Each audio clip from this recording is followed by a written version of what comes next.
இது பாருங்கள் எப்படி இருக்கிண்டு. இதெல்லாம் காலேஜ் தான், ஃபுல்லாக காலேஜ் தான் இந்த ஏரியா. இந்த பாருங்கள் எவ்வளோ காலேஜுகள் இந்த சுற்றி வர காலேஜுகள். இங்கே பாருங்கள் ஃபுல்லாக காலேஜ் தான். பாருங்கள் எப்படி இருக்கிண்டு.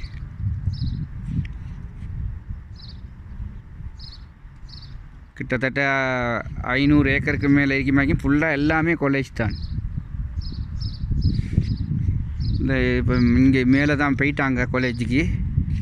வாகனம் பார்க் பண்ணிக்கிறேன், அந்த இருக்குது ரெண்டு வாகனம். ஈனை பார்க் பண்ணிக்கிறேன், ஈனை உட்காந்து டீக்கிறேன். ஈனை தான் உட்காந்து டீப்போம். இது வந்து நல்ல இணலாக இருக்குது, வெயில் படாத இடம், புல் இருக்குது. இனி உட்காந்துட்டு இருக்கலாம் அப்படியே.